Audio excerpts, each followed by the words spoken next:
तो आज हम बात करने वाले हैं फिजिक्स पेपर 2 के सॉल्यूशंस के बारे में। तो ये क्वेश्चंस है पेपर 1 सबने सॉल्व कर ही लिया है। अब पेपर 2 के बारे में बात करते हैं। तो पेपर 2 में जो फर्स्ट क्वेश्चन है ये है इलेक्ट्रोस्टैट से। ठीक है। और इस क्वेश्चन में तुम्हें डाइपोल दिया हुआ है। तो यहाँ पे एक कोई पॉइंट P है जो कि 100, 100 है। हमें इस पर इलेक्ट्रिक पोटेंशियल बताना है और क्वेश्चन में गिवन है कि जब ये डाइपोल इस पोजीशन में रखा है तो जो इस पे पोटेंशियल आ रहा है वो V नॉट आ रहा है। तो अगर इस पोजीशन में रखा होगा, अगर उसको थोड़ा टिल्ट कर देंगे तो उस केस में पोटेंशियल क्या आ रहा होगा। तो काफी सिंपल सी कहानी है। अगर मैं पोटेंशियल के बारे में बात करूं तो ये होता है KP cos theta by R square. ठीक है। लेकिन यहाँ पे इनिशियली एंगल ये है, ठीक है, जो कि 45 डिग्री है। बाद में एंगल ये है, बाद का एंगल थोड़ा गंदा है। तो मैं एंगल की फॉर्मूला लिख के क्यों ना मैं इसको ऐसे लिख लूं कि ये जो है ये हो जाएगा K P dot R by R cube. इस फॉर्म में लिख सकते हैं। ठीक है। और ये है हमारा फॉर्मूला जो हमें यूज करना है क्वेश्चन में। अगर मैं इनिशियल पोटेंशियल को V1 बोलूं, ठीक है, और जो फाइनल पोटेंशियल है उसको अगर मैं V2 बोलूं तो दोनों का रेशियो निकाल लूं, मेरा काम हो जाएगा। और ये जो रेशियो है, ध्यान देना, चाहे मैं फर्स्ट केस की बात करूं उस केस में भी R जो मेरा है वो कितना है 100√2। और अगर मैं सेकंड केस की बात कर रहा हूं जिसमें ये हमारा डाइपोल रखा हुआ है यहाँ पे, और इस केस में भी हमारा R जो है अगेन कितना है 100√2। तो K दोनों के लिए सेम है, R दोनों के लिए सेम है, सिर्फ P और R वेक्टर चेंज हो रहा है। ध्यान देना R का मैग्नीट्यूड जो है वो क्या है 100√2। तो क्या मैं इन दोनों के रेशियो को लिख सकता हूं कि P1 dot R1 divided by P2 dot R2। ये तो लिख ही सकते हैं। अब यहां पे P1 वेक्टर और P2 वेक्टर के बारे में बात करनी है। तो इनिशियली जो हमारा डाइपोल है, तो जो P1 वेक्टर है वो क्या होगा Q इंटू डिस्टेंस। Q कितना है, स्मॉल q दे रखा है। डिस्टेंस की वैल्यू कितनी दे रखी है, तो ये -2 से +2 जा रहा है तो 4j कैप। तो Q इंटू 4j कैप, ये तो है हमारा P1 वेक्टर। इसका हमें डॉट प्रोडक्ट करना है के साथ R1 वेक्टर के साथ। और R1 वेक्टर क्या है, ये है हमारा R1 वेक्टर जो कि 100i cap plus 100j cap divided by P2 cross R2। P2 क्या होगा, P2 होगा हमारा ये वाला वेक्टर, ठीक है। और अगर P2 वेक्टर लिखा जाए तो Q इंटू डी और ये R वेक्टर, ये जो भी हमारा आ रहा होगा, ठीक है। तो यहां पे अगर हम P2 वेक्टर को लिखना चाहें तो ये आ जाएगा Q इंटू ये क्या है, ये है हमारा -2i cap plus 4j cap. ये हमने P2 वेक्टर लिख लिया, ठीक है।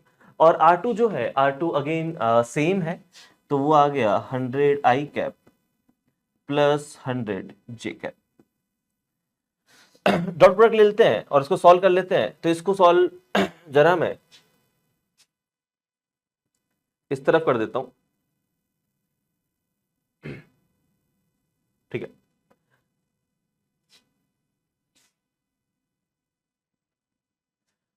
तो इसको हम सॉल्व कर लेते हैं आगे। इसको सॉल्व करेंगे तो ये वाली फॉर्म कितनी बन जाएगी, ये बन जाएगी तुम्हारी, Q से Q कैंसिल कर लेते हैं, ये हो जाएगा, ऊपर लिखा हुआ है 400 और नीचे लिखा हुआ है -200 प्लस 400। ध्यान से देखा जाए तो ये लिखा हुआ है 400 बाय 200, बोले तो 2:1। तो यहां से V1 बाय V2 की वैल्यू अगर मैं लिखूं तो फाइनली मेरे सॉल्व करने पे जो वैल्यू आ गई है वो आ गई है V1 बाय V2, ये है 2:1। क्वेश्चन में V1 की वैल्यू V0 गिवन ही है, हमें V2 निकालना है। तो V2 जो है वो कुछ और नहीं V1 बाय 2 है। तो जो अगर इनिशियल पोटेंशियल V0 था तो फाइनल पोटेंशियल कितना है V0 बाय 2। ऑप्शन है, बिल्कुल है, बॉम्बे ऑप्शन, ठीक है। नेक्स्ट क्वेश्चन देखते हैं। नेक्स्ट क्वेश्चन में ये क्वेश्चन है हमारा यूनिट एंड डायमेंशन से, ठीक है। और ये क्वेश्चन आई थिंक सबने ही सॉल्व किया होगा, बहुत ही स्टैंडर्ड सा क्वेश्चन है। तो यूजुअली हम क्या करते हैं, हम जब भी डायमेंशन लिखते हैं तो हम MLT की फॉर्म में लिखते हैं। ठीक है, कि हम मास, लेंथ और टाइम इनको बेसिक यूनिट मानते हैं और उनकी फॉर्म में हम बाकी क्वांटिटीज का डायमेंशन लिख रहे होते हैं। लेकिन इस बार जो हमें लिखना है डायमेंशन, वो हमें किसकी फॉर्म में लिखना है? सी, एच और जी की फॉर्म में लिखना है। ठीक है, तो मतलब बेसिकली ये कि फंडामेंटल आप एम एल टी को ना मानते हुए फंडामेंटल आप मान लो सी, एच और जी को। तो जो भी डायमेंशन फॉर्मूला लिखना है हमें इसकी फॉर्म में लिखना है। और किस चीज का लिखना है? वो हमें लिखना है यंग्स मॉडुलस। ठीक है, तो यहां पे पहले तो मैं क्या करता हूं, पहले तो मैं इन सी, एच और जी इन सबको एमएलटी की फॉर्म में लिख लेता हूं। ठीक है, और यंग्स मॉडुलस को भी एमएलटी की फॉर्म में लिख लेता हूं। फिर मैं बोथ साइड डायमेंशन इक्वल कर दूंगा। तो कॉन्सेप्ट यही है। तो पहले क्या करते हैं, पहले तो हम अपने यंग्स मॉडुलस की डायमेंशन निकालते हैं। ठीक है, तो यंग्स मॉडुलस क्या होता है? ये होता है स्ट्रेस डिवाइडेड बाय स्ट्रेन। बोले तो F by A divided by delta L by L. मतलब अगर हम y की डायमेंशन लिखें तो y की डायमेंशन कुछ और नहीं, ये डायमेंशन वही होगी जो फोर्स पर यूनिट एरिया की होगी, क्योंकि डेल्टा एल बाय एल तो डायमेंशनलेस है। फोर्स पर यूनिट एरिया, फोर्स की डायमेंशन होती है M L T minus two, divide by area है तो ये आ जाएगा एल स्क्वायर। तो इसकी डायमेंशन हो गई है M L minus one T minus two, ये इसकी डायमेंशन। ठीक है, सिमिलरली हम बाकी डायमेंशंस भी निकाल रहे हैं। तो अगर मैं सी का डायमेंशनल फॉर्मूला देखूं तो सी को हम क्या लिख सकते हैं? सी तो स्पीड ऑफ लाइट है, तो इसका डायमेंशन कुछ और नहीं L T minus one metre पर सेकेंड। ठीक, सिमिलरली हम एच की डायमेंशन फॉर्मूला की बात करते हैं। ठीक है, तो एच की डायमेंशन हमें निकालनी है। तो हमें पता है एनर्जी, इसको हम लिख सकते हैं एस सी बाय लेमडा। मतलब अगर मैं एच को लिखना चाहूं तो मैं इसको लिख सकता हूं ई लेमडा बाय सी। ठीक है, तो इसकी जो डायमेंशन है, एच की डायमेंशन यहां से कुछ और नहीं, डायमेंशन फॉर्मूला एच का लिखना चाहूं तो डायमेंशन ऑफ ई लेमडा और सी, इन सब की वैल्यू छापनी पड़ेगी। एनर्जी तो क्या मिल, एनर्जी और वर्क डन की डायमेंशन फॉर्मूला सेम होता है। ठीक है, और वर्क डन क्या होता है? Force multiply by distance. तो फोर्स का मुझे पता है क्या होता है, M L T minus two. इसमें अगर डिस्टेंस का मल्टीप्लाई कर दूंगा तो वर्क डन का डायमेंशनल फॉर्मूला आ जाएगा, और वही एनर्जी का होता है। तो ये तो हो गया एनर्जी का डायमेंशनल फॉर्मूला। ठीक है, लेमडा मीटर तो एल वन, और ये हो जाएगा स्पीड है तो मीटर पर सेकेंड, तो एल टी माइनस वन। तो फाइनली जो इसका डायमेंशन फॉर्मूला बन गया है ये है एम वन, एल वन से वन कैंसिल हो जाएगा ये, तो एल टू ही बचा, और टी तो यहां पे ये टी माइनस टू है, ये माइनस वन है, तो ये हो जाएगा टी की पावर माइनस वन। ये डायमेंशनल फॉर्मूला है किसका? एच का। अब ये डायमेंशनल फॉर्मूला और निकालना है जो किसका है? जी। तो जी का डायमेंशनल फॉर्मूला और देख लेते हैं हम लोग। तो ये तो हमें पता ही है कि यहां पे अगर हम जी को लिखना चाहें तो ये होता है F R square divide by M one M two. Gravitational force क्या हो जाएगा? G M one M two by R square. तो इसका डायमेंशनल फॉर्मूला चाहिए, तो जी का डायमेंशनल फॉर्मूला निकालने के लिए हमें इसका डायमेंशनल फॉर्मूला लिखना पड़ेगा। तो फोर्स की डायमेंशन है M L T minus two. ठीक है, ये आर स्क्वायर है तो ये हो जाएगा L two, M one M two ये हो जाएगा एम टू। सिंप्लीफाई कर लेते हैं तो ये बन जाएगा M minus one L three T minus two. तो ये फाइनली ये हमने सारे डायमेंशनल फॉर्मूले लिख लिए हैं सबके एमएलटी की फॉर्म में। अब हमें क्या चाहिए? अब हमें यंग्स मॉडुलस को सी, एच और जी की फॉर्म में लिखना है। ठीक है, तो क्यों ना इस इक्वेशन में इसको यूज कर लूं मैं, जो फॉर्म गिवन है। तो यहां पे क्वेश्चन में क्या गिवन है, तो हमें ये चीज गिवन है कि यंग्स मॉडुलस जो है वो सी की पावर अल्फा, एच की पावर बीटा और कैपिटल जी की पावर गामा, ये फॉर्म लिखी हुई है। मतलब यंग्स मॉडुलस का डायमेंशनल फॉर्मूला ये सी की डायमेंशनल फॉर्मूला अल्फा और एच की डायमेंशनल फॉर्मूला की पावर बीटा और जी की डायमेंशनल फॉर्मूला की पावर गामा, ऐसे कुछ लिख दूं। ठीक है, अब वैल्यू छाप देते हैं। तो यंग्स मॉडुलस का डायमेंशनल फॉर्मूला अभी निकाला हुआ है, m l minus one T minus two, तो ये आ जाएगा m l minus one T minus two. ठीक है, c होता है l t minus one.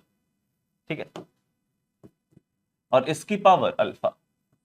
h का डायमेंशन फॉर्मूला निकाला हुआ है, h का डायमेंशन फॉर्मूला क्या आ रहा है, m1 l2 t minus one, तो ये आ जाएगा m1 l2 t minus two की पावर बीटा। और अगर मैं g के डायमेंशन फॉर्मूला की बात करूं तो m minus one three minus two, तो m minus one l3 t minus two. मैं एक बार चेक कर लेता हूं कुछ सब कुछ सही छापा ही नहीं छापा। तो ये था m l minus one T minus two. ठीक है, ये है L T minus one, h है m1 l2 t minus one, one two t minus one. h का क्या है, h का है वन टू माइनस वन, तो यहां पे वन टू, ये माइनस वन है, ये थोड़ा गड़बड़ हो गई है। ठीक है, तो माइनस वन, और इसका है minus one three minus two, minus one three minus two, सब कुछ सही छापा हुआ है। ठीक है, तो अब इक्वेशन बना लेते हैं।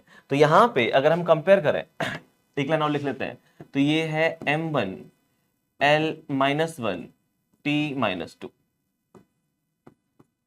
और इधर है m की पावर और लिख लेते हैं, तो यहां पे m की पावर देखा जाए तो कितना आ जाएगा, इधर कुछ नहीं है, यहां से आएगा बीटा और वहां से आएगा गामा। L अगर देखा जाए तो L की पावर कितना आ गया, यहां से आ गया अल्फा, इधर से आ गया है टू बीटा, और इधर से आ गया है थ्री गामा। और अगर T की पावर देखी जाए तो यहां से है माइनस अल्फा, यहां से है माइनस बीटा, और यहां से है माइनस टू गामा। कंपेयर करते हैं पावर्स को, तो अगर पावर्स को कंपेयर करेंगे तो अगर m की पावर कंपेयर करें तो इधर वन है, तो one is equal to beta minus gamma, पहली इक्वेशन। यहां पे L की पावर ये माइनस वन है, तो ये आ जाएगा alpha plus two beta plus three gamma. और अगर T की पावर कंपेयर की जाए तो इधर माइनस टू है और उधर कितना है, minus alpha minus beta minus two gamma. इसको थोड़ा और अच्छा लिख लेता हूं मैं, तो ये है two is equal to alpha plus beta plus two gamma. कोई दिक्कत नहीं है। अब क्या करो, इन इक्वेशन को सिंपलीफाई करके सॉल्व कर लो। ठीक है, तो यहां से या तो देखो दो तरीके हैं, या तो आप ऑप्शंस गिवन है, ठीक है, ज्यादा मेहनत नहीं करना चाहते तो ऑप्शंस की वैल्यू देख के जो भी वैल्यूज इन इक्वेशन सेटिस्फाई करेगी वहां से वेरीफाई कर सकते हो या सॉल्व कर लो।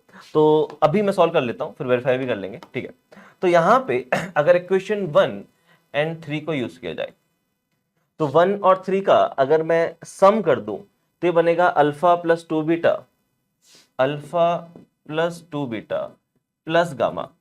ठीक है, इसकी वैल्यू कितनी आ गई है, 3 आ गई है। और इक्वेशन नंबर 2 अगर देखी जाए तो वो है alpha plus two beta plus three gamma, इसकी जो वैल्यू है वो है माइनस वन। ठीक है, ये क्वेश्चन नंबर 3 है और ये सॉरी 2 है, ये 1 और 3 की हेल्प से बनी है। माइनस कर देते हैं तो यहां से ये जो फॉर्म है ये कैंसिल हो जाएगी, इस तरह बचेगा माइनस टू गामा, और ये बना 4, मतलब गामा की वैल्यू है माइनस टू। ठीक है, एक बार ऑप्शंस देख लेते हैं, तो यहां गामा की वैल्यू माइनस टू वाला कौन सा ऑप्शन है, तो 3 ऑप्शन है, मतलब चेन्नई वाला तो आंसर नहीं होगा। ठीक है, अब अल्फा और बीटा की वैल्यू निकालनी है, तो या तो आप सॉल्व कर लो या फिर मैं वेरीफाई कर लेता हूं अल्फा और बीटा की कौन सी वैल्यू सेटिस्फाई हो रही है। ठीक है, या फिर यहां से दिख ही रहा है, इक्वेशन नंबर 1 और यूज कर लेते हैं। तो इक्वेशन नंबर 1 की हेल्प से ये लिखा हुआ है बीटा माइनस गामा, इसकी वैल्यू है 1, तो बीटा की वैल्यू है गामा प्लस 1, गामा आ गया है माइनस टू, तो ये आ गया है माइनस टू प्लस 1, बोले तो बीटा की वैल्यू क्या आ गई, माइनस 1। ठीक है, तो आप ये भी कर सकते थे कि जो जो ऑप्शंस इन 3 इक्वेशन सेटिस्फाई कर रहे हैं उनसे आंसर निकाल लो। अभी गामा आ गया माइनस टू, बीटा आ गया है माइनस 1, तो बेसिकली ये ऑप्शन भी गया आगरा बॉम्बे में से, तो मुझे अल्फा भी निकालना पड़ेगा। तो अल्फा के लिए कोई भी क्वेश्चन यूज कर लो, तो मैं एक और यूज कर लेता हूं, यहां पे इक्वेशन नंबर कोई भी तुम्हारी मर्जी है, ठीक है। तो मैं इक्वेशन नंबर 3 ले लेता हूं। तो ये है alpha plus beta plus 2 gamma की जो वैल्यू है वो 2 है। तो अल्फा बीटा की वैल्यू है -1, गामा की वैल्यू है -2, तो -4 इज इक्वल टू 2। तो अल्फा की जो वैल्यू है वो यहां से 7 आ गई। मतलब फाइनली जो मेरा आंसर आया वो ये आया कि यहां पे मैं आंसर लिख देता हूं, यहां पे अल्फा की वैल्यू आ गई है 7, बीटा की वैल्यू है -1 और गामा की जो वैल्यू है वो है हमारी -2। 7 -1 -2, ऐसा कोई ऑप्शन है तो देख लेते हैं फटाक से। बिल्कुल है आगरा, ठीक है। 7 -1 -2। अगेन फिर से रिपीट करता हूं, कुछ नहीं था, हर एक के डायमेंशनल फॉर्मूला लिखे हमने MLT की फॉर्म में, और डायमेंशनल फॉर्मूला लिखने के बाद फिर हमने ये जो इक्वेशन है इसमें सारी वैल्यूज पुट कर दी। वहां से m की पावर कंपेयर की, l की पावर कंपेयर की, t की पावर कंपेयर की, 3 इक्वेशंस बनी। अब 2 तरीके थे, या तो आप प्रॉपर सॉल्व कर लो या फिर जो 3 इक्वेशंस हैं उनमें से देख लो कि कौन सा ऑप्शन सेटिस्फाई कर रहा है, तो वो आंसर आ जाएगा आगरा। अगले क्वेश्चन पे आते हैं, ठीक है। अगला क्वेश्चन है जहां पे तुम्हें एक पार्टिकल की वेलोसिटी दे रखी है, ठीक है। तो ये जो पार्टिकल की वेलोसिटी गिवन है, ये तुम्हें गिवन है और तुम्हें फोर्स बताना है। काफी सिंपल सा सवाल है।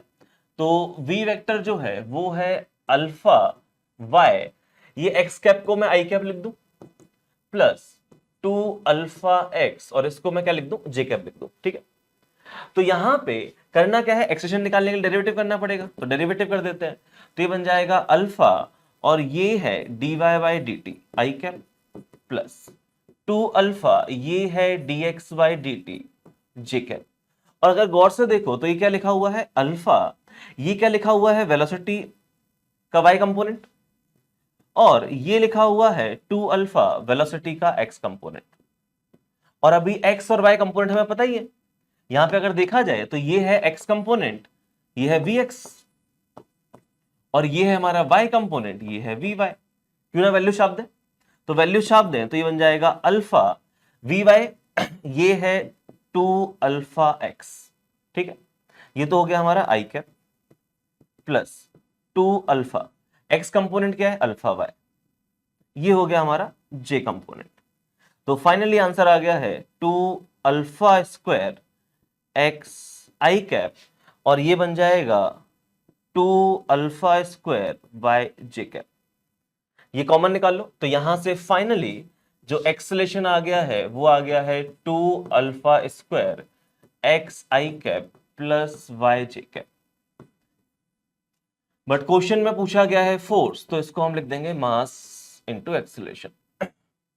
तो फाइनल जो आंसर आ गया है वो आ जाएगा 2m alpha square x i cap plus y j cap. काफी सिंपल सा क्वेश्चन है, ठीक है। देखते हैं कौन सा ऑप्शन मैच करता है। तो 2m alpha square x i cap plus y j cap Agra लिखा हुआ है, ठीक है। मैंने x कैप को i कैप लिख दिया, y कैप को j कैप लिख दिया, तो वो अपना अपना तरीका है। तो ये भी काफी सिंपल क्वेश्चन था, ठीक है। डायरेक्ट एप्लीकेशन, काइनेमेटिक्स का डायरेक्ट क्वेश्चन है। आगे बात करते हैं, ये थर्मो का क्वेश्चन है, ठीक है। केटीजी थर्मोडायनेमिक्स, तो केटीजी का क्वेश्चन है। यहां पे बेसिकली हम क्या बात कर रहे हैं कि एक आइडियल गैस है और उसके डिग्री ऑफ फ्रीडम क्या दे रखे हैं, n दे रखे हैं, ठीक है। तो डिग्री ऑफ फ्रीडम n है, उसकी जो इंटरनल एनर्जी है उसको हमने un बोला है, और जो इसकी स्पीड ऑफ साउंड है उसको हमने vn बोला है। और हमें कंपेयर करना है कि अलग अलग डिग्री ऑफ फ्रीडम के लिए ये क्या क्या वैल्यूज आएंगे, ठीक है। तो अगर देखा जाए तो ये क्वेश्चन अगेन बिल्कुल डायरेक्ट एप्लीकेशन है, ठीक है। फॉर्मूले से देखा जाए तो इंटरनल एनर्जी अगर मैं देखूं, ठीक है, किसी भी डिग्री ऑफ फ्रीडम के लिए n, ठीक है, तो ये होती है n f r by 2 into T. ध्यान देना, मैंने डिग्री ऑफ फ्रीडम को क्या ले रखा है, मैंने डिग्री ऑफ फ्रीडम को f माना हुआ है, ठीक है। तो अगर किसी भी डिग्री फ्रीडम f के लिए तो यह आ जाएगा n f बाई 2 RT, ठीक है। n यहाँ पे नंबर ऑफ मोल्स है। और इससे क्या चीज समझ में आती है, तो इससे ये चीज समझ में आती है यहां से कि जैसे आप डिग्री ऑफ फ्रीडम बढ़ाओगे वैसे वैसे जो तुम्हारा इंटरनल एनर्जी है वो क्या होगी, बढ़ेगी, कोई दिक्कत नहीं है, ठीक है। तो डिग्री फ्रीडम बढ़ाने पे इंटरनल एनर्जी क्या हो रही है, बढ़ रही है। अब मैं नेक्स्ट बात करता हूं किसके बारे में, हमारा स्पीड ऑफ साउंड। तो स्पीड ऑफ साउंड अगर देखी जाए तो स्पीड ऑफ साउंड अगर मैं इसको वी बोल दूं तो ये आता है gamma R T by M, और यहां पे गामा की अगर वैल्यू देखी जाए तो गामा होता है 1+2/f, ठीक है। तो speed of sound is directly proportional to gamma, और गामा इनवर्सली वेरी कर रहा है f के साथ में। तो शायद यहां से देख के ये चीज समझ में आ रही है कि जैसे ही आपने डिग्री ऑफ फ्रीडम बढ़ाई, ठीक है, डिग्री फ्रीडम बढ़ाओगे तो गामा क्या होगा, कम हो जाएगा, गामा कम हो जाएगा तो स्पीड क्या हो जाएगी, कम हो जाएगी। तो ये इनवर्सली वेरी कर रहा है, ये समझ में आया? मतलब डिग्री फ्रीडम बढ़ा रहा हूं तो इंटरनल एनर्जी बढ़ रही है, बट डिग्री फ्रीडम बढ़ाने पे मेरा स्पीड ऑफ साउंड जो है वो कम हो रही है। तो यहां पे अलग अलग ऑप्शन दिए गए हैं। जैसे फर्स्ट ऑप्शन है, फर्स्ट ऑप्शन में ये डिग्री फ्रीडम 6 है, ये डिग्री फ्रीडम 3 है। तो डिग्री ऑफ फ्रीडम बढ़ाने पे क्या हो रहा है, speed of sound in air क्या, इन गैस क्या होनी चाहिए, कम होनी चाहिए। लेकिन यहां पे तो इन्होंने बोला है कि डिग्री फ्रीडम अगर बड़ी है तो वैल्यू बड़ी है, गलत है। बॉम्बे पे चलते हैं, बॉम्बे में क्या बोला गया है कि अगेन बड़ी डिग्री ऑफ फ्रीडम 5 और ये है डिग्री फ्रीडम 3। तो 5 के लिए डिग्री फ्रीडम बड़ी है, डिग्री फ्रीडम बड़ी है तो पक्का इसकी स्पीड क्या होनी चाहिए, कम होनी चाहिए। ये ऑप्शन भी गलत आ रहा है। अगला सुनते हैं, इसमें ध्यान से देखो, डिग्री ऑफ फ्रीडम बढ़ा रहे हैं हम लोग तो 5 और 7, तो बड़ा डिग्री ऑफ फ्रीडम होगा तो स्पीड क्या होनी चाहिए, कम होनी चाहिए। तो ये ऑप्शन सेटिस्फाई कर रहा है, बिल्कुल सही बात है। अब बात कर लेते हैं इंटरनल एनर्जी पे, कमेंट कर लेते हैं। तो इसका ये वाला ऑप्शन भी सही होना चाहिए, इंटरनल एनर्जी का रिलेशन भी सही होना चाहिए। सॉरी, तो इंटरनल एनर्जी में क्या रिलेशन देखा कि डिग्री ऑफ फ्रीडम बढ़ाने पे इंटरनल एनर्जी बढ़ती है। तो ऑब्वियस सी बात है कि इसका डिग्री फ्रीडम 7 है तो इसकी एनर्जी ज्यादा होगी। तो ये ऑप्शन बिल्कुल सेटिस्फाई कर रहा है चेन्नई। दिल्ली में देख लो, दिल्ली में फिर से वही गड़बड़ हो रही है कि डिग्री ऑफ फ्रीडम बढ़ा रहा हूं तो स्पीड कम होनी चाहिए, तो डिग्री ऑफ फ्रीडम बढ़ाने पे स्पीड इन्होंने बढ़ा दी है, ये भी गलत है। तो चेन्नई आंसर आ रहा है इसका सी, ठीक है। नेक्स्ट क्वेश्चन की तरफ बढ़ते हैं। ये अच्छा क्वेश्चन है, ठीक है। यहां पे क्या गिवन है, यहां पे गिवन है कि एक मोनोक्रोमेटिक लाइट आ रही है, ये इस लैब के अंदर गई, और इस ग्लास लैब में जो म्यू है वो वेरिएबल है, यहां म्यू कम है और ऊपर म्यू ज्यादा है। तो शायद ये चीज तो सबको समझ में आती है कि स्पीड जो है किसी भी मीडियम में वो सी बाय म्यू हो जाती है, ठीक है। मैं यहां पे एक सेकंड को गड़बड़ हो गई, ठीक है। तो मैं यहां पे बात कर रहा हूं कि जो स्पीड है वो जाती है सी बाय म्यू। अब आप म्यू लिख दो या फिर रिफ्रैक्टिव इंडेक्स को इन्होंने एन मेंशन कर रखा तो मैं भी एन लिख देता हूं, ठीक है। तो सी बाय एन हो जाती है। तो ऑब्वियसली बात है, शायद एक चीज देख के समझ में आ रही है सॉरी, कि ऊपर जाने पे एन बढ़ रहा है तो पक्का इसकी स्पीड कम हो रही होगी। मतलब यहां ये स्लो चल रहा होगा, यहां ये फास्ट आ रहा होगा, ठीक है। तो इस केस में देखते हैं कैसे सॉल्व करेंगे। तो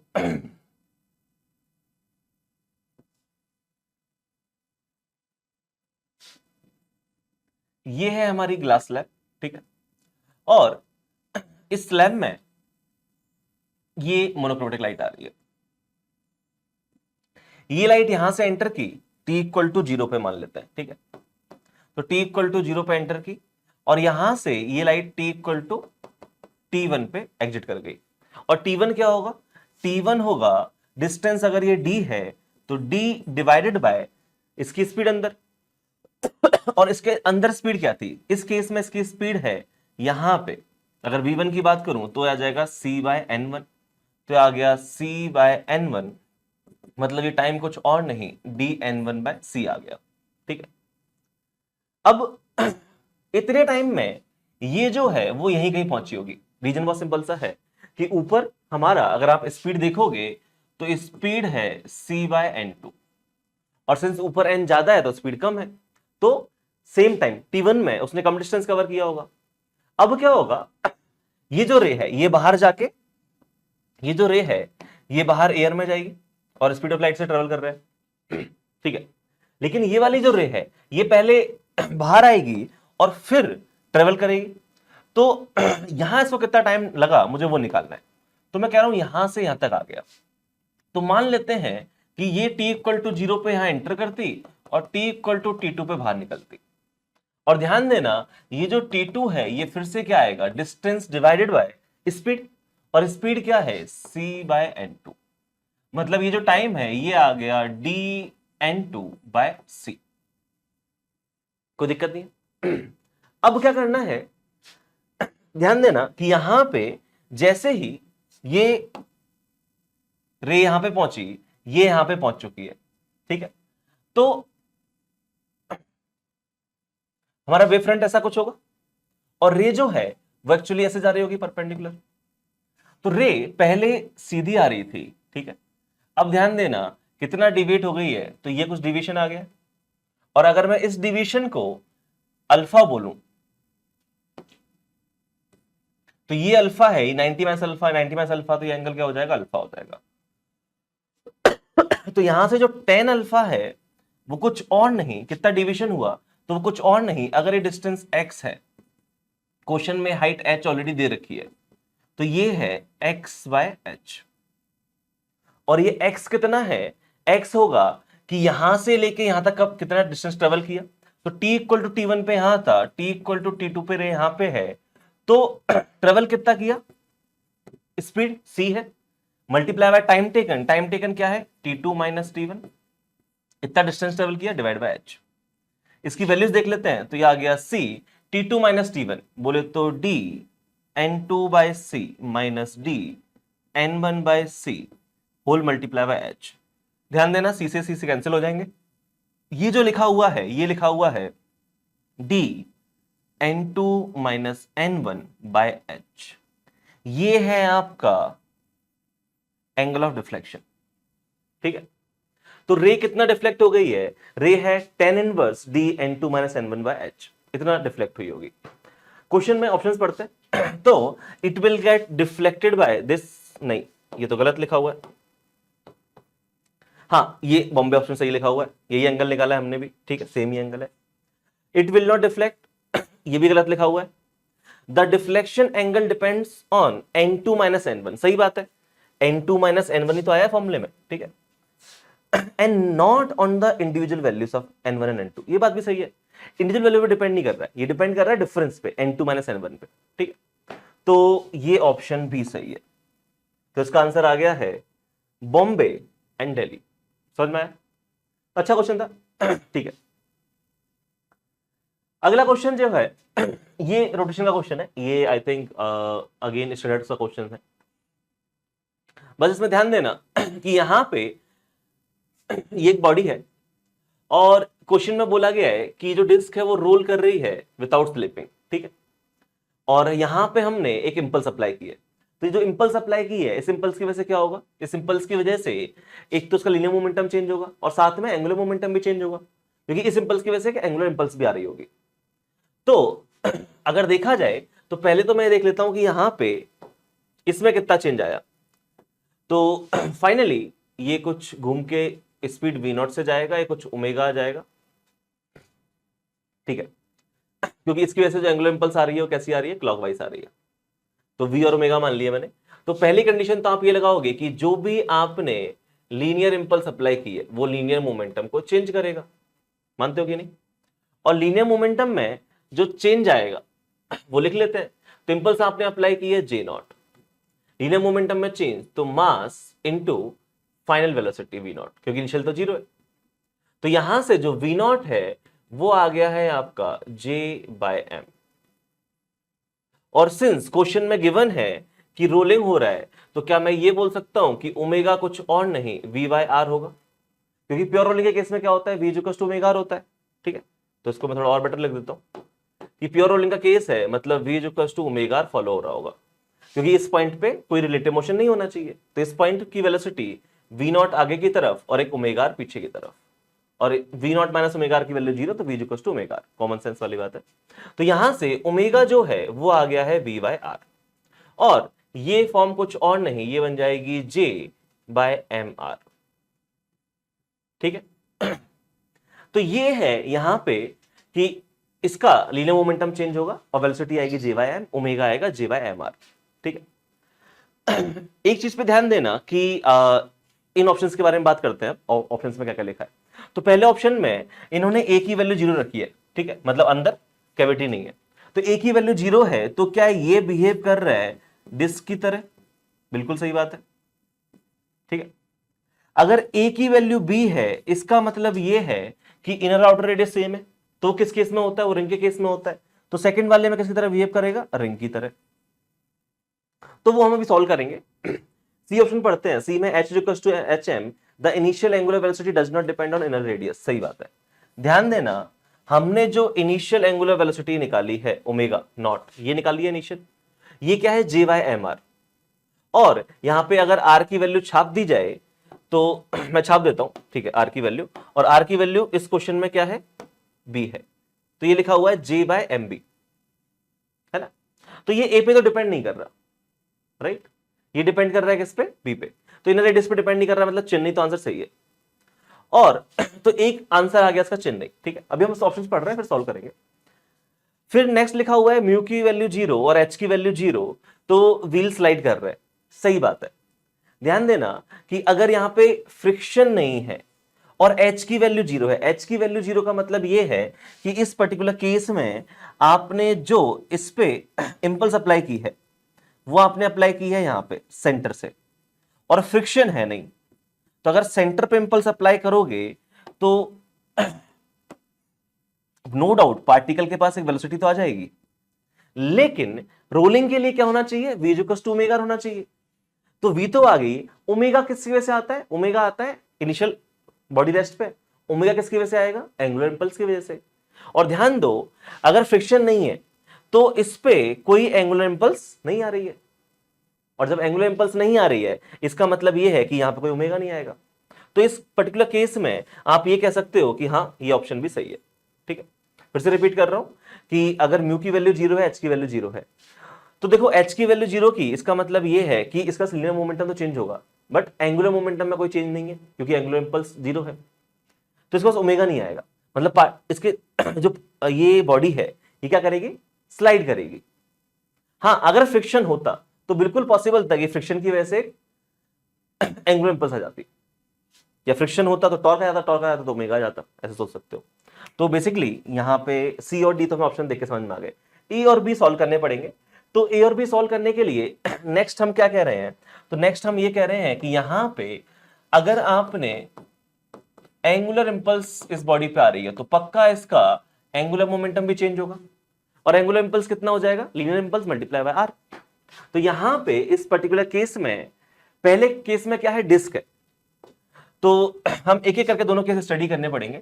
तो फर्स्ट केस की बात कर रहा हूं जहां हम डिस्क की बात कर रहे हैं। ठीक है, तो डिस्क के केस में ये आपने किसी भी हाइट h पे इस पे एक इंपल्स अप्लाई कर दिया और ये हाइट h है यहां से। तो अगर आप I is equals to delta L लिखो तो एंगुलर इंपल्स कितनी आ जाएगी? ये आ जाएगी J मल्टीप्लाई बाय डिस्टेंस कितना है।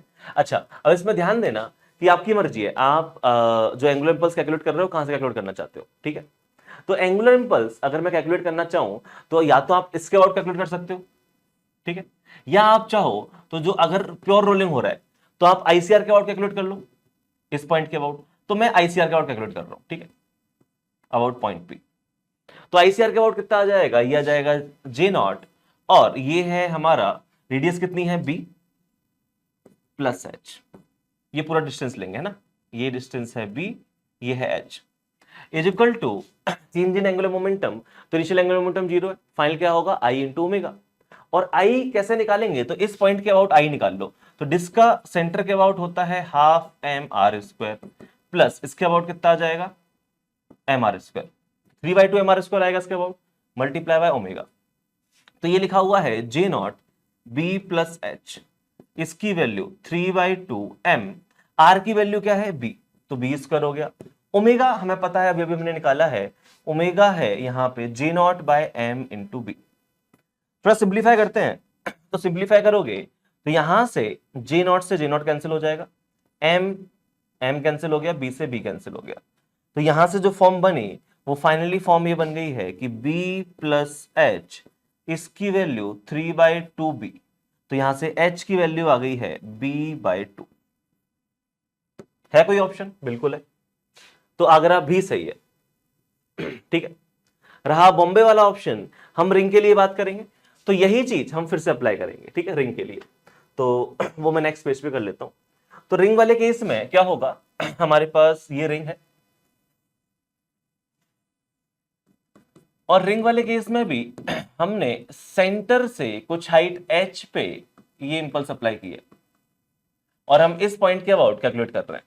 तो ये डिस्टेंस कितना हो गया, ये है हमारा b, ये है h। तो फिर से angular impulse equals to change in angular momentum. Angular impulse कितना है, J naught b plus H.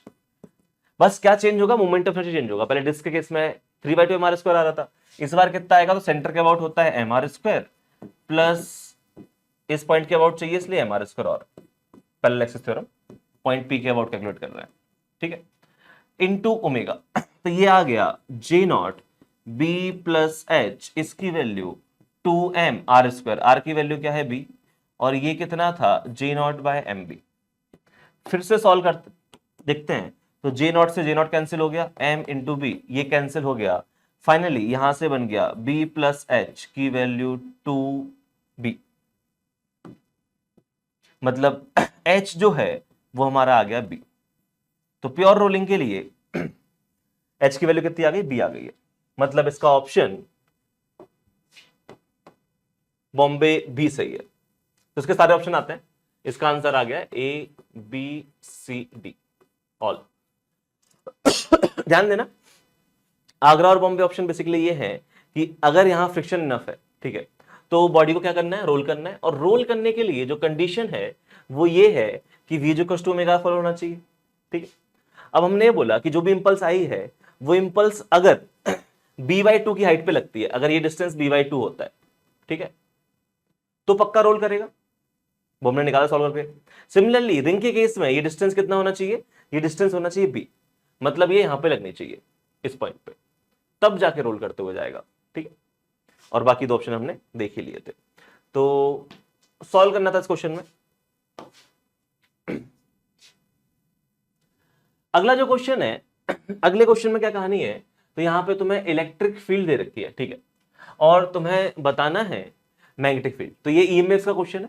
यहां पे अलग अलग ऑप्शन दे रखे हैं, तो देख लेते हैं एक एक करके। तो इलेक्ट्रिक फील्ड तुम्हें दे रखी है, इससे देख के क्या समझ में आ रहा है क्वेश्चन में कि यहां पे एक तो इसको देख के समझ में आ रहा है कि जो प्रोपेगेशन है, वेव किस तरफ मोशन कर रही है, ये है अलोंग पॉजिटिव जेड एक्सिस, इस तरफ भी प्रोपेगेट कर रही है। और अगर मैं इलेक्ट्रिक फील्ड की बात करूं तो क्या ये एक्स वाई प्लेन में ऑक्सिलेट कर रही है, देख के समझ में आ रहा है। ठीक है, तो इलेक्ट्रिक फील्ड जो है वो एक्स वाई प्लेन में ऑक्सिलेट कर रही है। इलेक्ट्रिक फील्ड के परपेंडिकुलर क्या होगा, हमारा मैग्नेटिक फील्ड होगी। ठीक है, तो यहां पे अगर मैं ड्रॉ करूं तो मुझे ऐसा लग रहा है कि ये है हमारा एक्स, ये है हमारा वाई, और ये हमारा ऑक्सिलेट कर रहा है कुछ एक्स वाई प्लेन में। ठीक है, और अगर मैं इस एंगल की बात करूं, इस एंगल को अगर मैं अल्फा बोलूं, तो ध्यान देना यहां से हम एंगल अल्फा निकाल सकते हैं। तो x के लॉन्ग है 2, y के लॉन्ग है 1, तो ये जो tan अल्फा है, ये tan अल्फा कुछ और नहीं 1/2 है। ठीक है, मैग्नेटिक फील्ड जो होगी वो मैग्नेटिक फील्ड क्या होगी, इसके परपेंडिकुलर होगी। तो मैग्नेटिक फील्ड एक्चुअली ऐसी होगी, ये मैग्नेटिक फील्ड है, ये है हमारी इलेक्ट्रिक फील्ड। इलेक्ट्रिक फील्ड के दो कंपोनेंट है, एक आई कैप के लॉन्ग, एक जे कैप के लॉन्ग। ठीक है, आई कैप जे कैप। और मैग्नेटिक फील्ड जो है, मैग्नेटिक फील्ड इस पर्टिकुलर डायरेक्शन में परपेंडिकुलर इसके। अब देखते हैं एक एक करके। पहला ऑप्शन बी एक्स और वी वाई निकालना है। तो ध्यान देना, अगर हमें ये निकालना है मैग्नेटिक फील्ड अलोंग एक्स, तो मैग्नेटिक फील्ड अलोंग एक्स क्या आ जाएगा, ये आ जाएगा ई एक्स बाय सी, और ई एक्स कितना है, ये है 60 आई कैप लिखा है, तो ये आ जाएगा 60 बाय सी है 3 इंटू 10 की पावर 8, ये बन गया 20। इसको मैं लिख सकता हूं 2 इंटू 10 की power -7।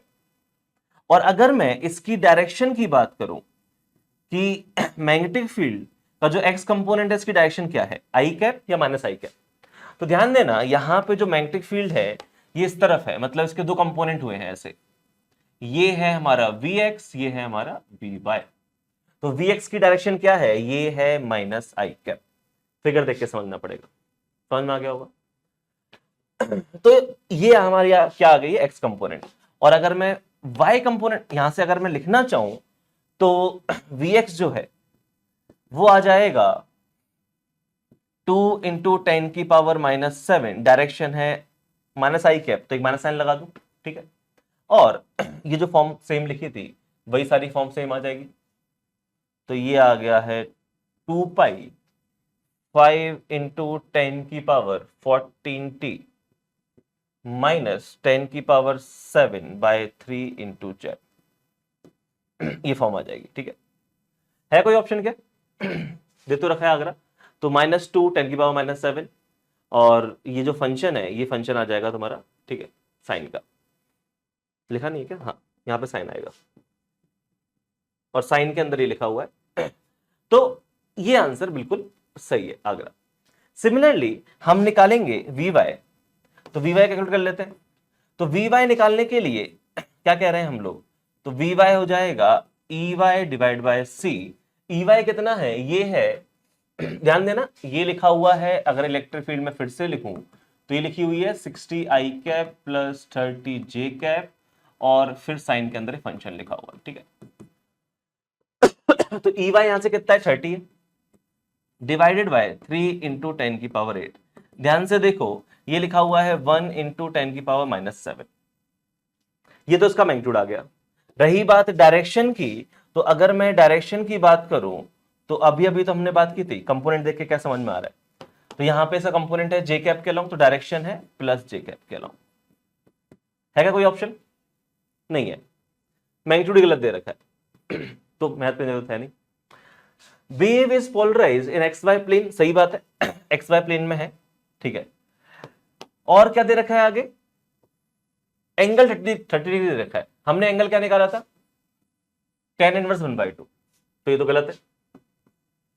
Refractive index of the medium, refractive index of the medium ये कैसे निकालेंगे, तो डी पार्ट और सॉल्व कर लेते हैं ठीक है। तो डी पार्ट के लिए मैं इधर सॉल्व कर देता हूं, या चलो नेक्स्ट पेज चल लेते हैं। तो डी पार्ट के लिए हमें निकालना है म्यू, ठीक है। तो रिफ्रैक्टिव इंडेक्स क्या आ जाएगा, c divide by speed in that particular medium, ठीक है। तो यहां पे cy v आएगा, और अगर हम बात करें v, तो v हमें पता होता है क्या होता है, तो v की वैल्यू देख लेते हैं, तो v आ जाएगा ओमेगा बाय के, क्यों ना इसकी वैल्यू छाप दूं, तो यहां से म्यू आ गया c divide by omega into के। क्वेश्चन में सारी वैल्यूज गिवन है, c है 3 इंटू 10⁸ के इक्वेशन में दिया था, ये इक्वेशन होती है ओमेगा टी माइनस के जेड, ठीक है। तो ये है हमारा क्या, ओमेगा, और ये है हमारा क्या, के, ठीक है। तो ओमेगा की वैल्यू है 5 इंटू 10 2π इंटू 5 इंटू 10⁻14, तो ये आ गया 2π into 5 into 10⁻14 divide by omega, omega की वैल्यू कितनी है 2π इंटू 10⁻7/3।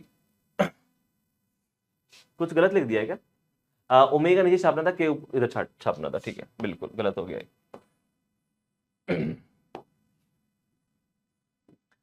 के की वैल्यू कितनी है, के की वैल्यू है 10⁻7/3 इंटू 2π, ये वैल्यू क्वेश्चन में गिवन है, ठीक है। देख लो क्या है, 2π इंटू 10⁻7/3, और इसकी वैल्यू ओमेगा की वैल्यू कितनी है, ओमेगा की वैल्यू है 2π इंटू 5 इंटू 10⁻14। जरा सिंप्लीफाई कर लेते हैं, तो यहां से 3 से 3 कैंसिल, ऊपर जो, और 2π से 2π कैंसिल, ऊपर क्या लिखा हुआ है ऊपर लिखा हुआ है 10 इंटू 10⁻14, नीचे लिखा हुआ है 5 इंटू 10⁻14। ध्यान से देखो यहां से म्यू की वैल्यू कितनी आ गई, 2 आ गई, मतलब ये ऑप्शन भी सही होना चाहिए। तो इसका आंसर है आगरा एंड दिल्ली। तो आंसर क्या आ गए? A D, Agra and Delhi. ठीक है, चमक गया, कोई दिक्कत नहीं है। ठीक है, नेक्स्ट क्वेश्चन देखते हैं। ये है नेक्स्ट क्वेश्चन। इस क्वेश्चन में क्या चीज गिवन है? तो यहां पे एक कॉइन है, उस कॉइन पे तुमने इंपल्स लगा के उस कॉइन को उछाला है। ठीक है, और इसका मास दे रखा है, रेडियस कितनी है? 4/3, और जो इंपल्स लगाई है वो हमने, ये तो इंपल्स का मैग्नीट्यूड है और 2/3 पे। तो ध्यान देना, अगर ये रेडियस r बोल दो तो ये कहां पे लगाई है हमने इंपल्स? r/2 पे बोल सकते हैं। Coin spin about this diameter. ध्यान देना, ये जो स्पिन कर रहा है वो डायमीटर के अबाउट स्पिन करते हुए जा रहा है। ठीक है, तो कैसे स्पिन करेगा? तो ध्यान देना, ये इंपल्स आई है, इस इंपल्स की वजह से एक तो पार्टिकल के पास आएगी लीनियर वेलोसिटी, नो डाउट। जब भी इंपल्स आएगी तो linear velocity, momentum, linear momentum change होगा तो लीनियर वेलोसिटी आएगी, क्योंकि इनिशियली रेस्ट पे था। और एक और चीज है कि इस इंपल्स की वजह से, अगर इंपल्स को मैं जे बोलूं, तो इस इंपल्स की वजह से इस सेंटर ऑफ मास के अबाउट, ठीक है, देखा जाए तो हमारे पास क्या आ रहा है? एक एंगुलर इंपल्स और आ रही है। ठीक है, और एंगुलर इंपल्स और आ रही है, तो ये जो एंगुलर इंपल्स है इसकी वजह से घूमेगी बॉडी, तो इसके पास क्या आएगा? एक ओमेगा और आएगा। ठीक है, और जे क्रॉस आर देखा जाए तो इस एक्सिस के अबाउट घूम रही होगी, तो एक ओमेगा और आ रहा होगा, एक ओमेगा और ले लो। अब यहां पे इस क्वेश्चन में क्या पूछा गया है? तो पूछा यह गया है कि हमें ये बताना है कि ये कॉइन लीनियर वेलोसिटी गेन कर ली, इसने लीनियर वेलोसिटी गेन कर ली, तो ये कॉइन ऊपर जाएगा और कॉइन ऊपर जाके वापस सेम हाइट पे आएगा। मानते हो कि नहीं? अगर t इक्वल टू 0 पे गया तो t इक्वल टू t0 पे वापस आ जाएगा। इस टाइम में ये कॉइन घूमते हुए जाएगा, तो बोला गया है कि इसने टोटल कितने रिवॉल्यूशन कंप्लीट किए होंगे। ठीक है, तो क्या इसका कॉन्सेप्ट बहुत सिंपल सा ही होना चाहिए कि मैं ये निकाल लूं कि ये पार्टिकल कितने टाइम में वापस लौट के आएगा, उतने टाइम में जितना इसने एंगल थीटा कवर कर लिया, क्योंकि घूमते हुए जा रहा है, तो घूमते हुए जा रहा है तो इसने कुछ एंगल थीटा कवर किया होगा। ठीक है, तो क्या मैं ये बोल दूं कि ये जो नंबर n है ये कुछ और नहीं, कितना एंगल कवर किया? तो ओमेगा इंटू t0। अगर मैं इसको 2 पाई से डिवाइड कर दूं तो मेरा आंसर आ जाएगा। ये तो निकालना है मेरे को, तो देखते हैं क्या करेंगे। तो सबसे पहले तो इक्वेशन लगा देते हैं कि अगर इस पे लीनियर इंपल्स आई है तो उसकी वजह से लीनियर मोमेंटम चेंज होगा। लीनियर इंपल्स ऊपर की तरफ आई है, क्वेश्चन में दी हुई है, इसकी वैल्यू j है, तो अभी j0 बोल देता हूं, आपकी मर्जी है। आप ये कर सकते हो कि पहले डेटा छाप दो फिर सॉल्व करो, बट बेस्ट ये होता है कि पहले आप सॉल्व कर लो, लास्ट स्टेप में जाकर डेटा छापना, इससे कैलकुलेशन इजी पड़ती है और सिली मिस्टेक नहीं होती बीच में। तो ये आ गया j0 और ये आ जाएगा m इंटू v0। ठीक है, तो यहां से v0 की वैल्यू है j0/m। नेक्स्ट यहां से v0 की वैल्यू मिल गई है j/m। नेक्स्ट हम बात करेंगे इस पे कितना एंगुलर इंपल्स आ रही है, तो angular impulse is equal to change in angular momentum. Angular impulse कितनी आ रही है? j0 multiply by r/2 is equal to इस एक्सिस के अबाउट i इंटू ओमेगा, और इस एक्सिस के अबाउट i कितना आएगा? तो डिस्क का सेंटर के अबाउट आता है हाफ mr²। ठीक है, इस एक्सिस के अबाउट आ जाएगा 1/4 mr², तो 1/4 mr² इंटू ओमेगा। तो यहां से r से r कैंसिल कर दो, ये आ जाएगा 2, तो j0 या 2j0/mr, ये आपकी ओमेगा की वैल्यू है। ठीक है, अब इस केस में हमें निकालना क्या है? हमें निकालना है कि टोटल इसने कितने रिवॉल्यूशंस कंप्लीट कर लिए होंगे। तो वो कैसे निकालना है? तो वो आ जाएगा ओमेगा t0 डिवाइड बाय 2 पाई। ठीक है, तो पहले हम देख लेते हैं कितना एंगल थीटा कवर किया, तो थीटा क्या आ जाएगा? Omega into t0। Omega question में पता है 2j0/m इंटू आर। टाइम क्या लगा? Particle t equal to t0 पे वापस आ गया, तो t0 की वैल्यू क्या है? तो t0 की वैल्यू है 2v/g, तो ट्वाइस ऑफ v0। v0 क्या है? j0/m, तो 2v/g, यही आएगा। ठीक है, तो यहां से ये बन गया है 4j0² divided by M square R into G. क्यों ना वैल्यू छाप दें, तो वैल्यू छापेंगे तो ये बन जाएगा 4 जी नॉट स्क्वायर, तो इसका स्क्वायर कर देते हैं तो ये बन जाएगा π/2 into 10⁻⁻⁴ divided by M square, M की वैल्यू है 5 ग्राम तो हो जाएगा 25 into 10⁻⁻6 multiply by R, R की वैल्यू है कितना 4/3, तो 4/3 इंटू 10⁻⁻2 मल्टीप्लाई बाय जी की वैल्यू 10। ठीक है तो यहां से अगर देखा जाए तो ये 4 और ये 4 और ये 4 मैं कैंसिल कर देता हूं। ठीक है 3 ऊपर पहुंच जाएगा तो ये लिखा हुआ है 3/50, पहले तो ये लिखा हुआ है। ठीक है बाकी ये देखते हैं तो यहाँ पे ये लिखा हुआ है 10⁻⁻8 10⁻⁻7, ऊपर है 10⁻⁻4 और नीचे है 10⁻⁻7 और एक पाई तो था ही पहले से। ठीक है तो बस ये 4 से 4 कैंसिल किया, बाकी कुछ नहीं किया। तो चेक कर लेते सब कुछ सही है। 3π/50 ओके तो ये कितना बन गया, ये तुम्हारा बन जाएगा 3π/50 इंटू ऊपर आ जाएगा 10⁻+3, तो यहां पे 0 से 0 कैंसिल, ये आ गया तुम्हारा कितना 20। तो जो उसने एंगल कवर किया है क्या मैं वो लिख सकता हूं, वो कुछ और नहीं 60 पाई है। तो एंगल थीटा कवर कर लिया है कितना 60 पाई, और अगर एंगल थीटा 60 पाई है तो टोटल कितना रिवॉल्यूशंस कंप्लीट किए हैं, तो हमने बोला एन की वैल्यू क्या थी theta divided by 2 pi, theta कितना है 60 पाई डिवाइडेड बाय 2 पाई, ये बन जाएगा 30। तो एन की वैल्यू कितनी आ गई यहाँ पे 30 आ गई है। ठीक है तो आई थिंक समझ में आ गया क्वेश्चन। तो इसने टोटल 30 रिवॉल्यूशंस कंप्लीट कर लिए होंगे। ठीक है कोई दिक्कत नहीं है। इसमें एक कॉमन मिस्टेक हो सकती थी, वो बस ये है कि बस आप ये देख लेना कि यहाँ पे आई की वैल्यू क्या लेनी है, तो आई की जो वैल्यू है डायमीटर के अबाउट लेंगे। ठीक है नेक्स्ट बात करते हैं। तो जो नेक्स्ट क्वेश्चन है इस क्वेश्चन में ये वायर दे रखा है, इससे करंट फ्लो कर रहा है कितना 10 एम्पियर, और ये लूप दे रखा है। तो थोड़ा बड़ा कर लेते हैं क्वेश्चन को। ठीक है हाँ अब हमें करना क्या है, हमें बताना है, क्वेश्चन में चीज गिवन है कि यहां से ये चीज समझ में आ रही होगी कि यहाँ पे क्या होगा, इस वायर की वजह से बाहर की तरफ मैग्नेटिक फील्ड होगी, और उस मैग्नेटिक फील्ड की वजह से क्या होगा, यहाँ पे ईएमएफ इंड्यूस होगा लूप में। तो ईएमएफ इंड्यूस हो रहा है और इस लूप का क्वेश्चन में दे रखा है तुम्हें रेसिस्टेंस, तो पक्का करंट फ्लो कर रहा होगा जो कि क्वेश्चन में गिवन है। क्वेश्चन में बस हमसे ये बोला गया है कि ये जो रेक्टेंगुलर कंडक्टिंग लूप है 4/4x2 ये मूव कर रहा है इस पर्टिकुलर डायरेक्शन के along with constant velocity v। तो कांस्टेंट वेलोसिटी v है, और अगर ये डायरेक्शन देखी जाए तो इसके हिसाब से देखा जाए तो हमारा x में √3/2 है, y में है 1/2, मतलब हमारा पार्टिकल जो है वो 30 डिग्री के एंगल पे जा रहा होगा। ठीक है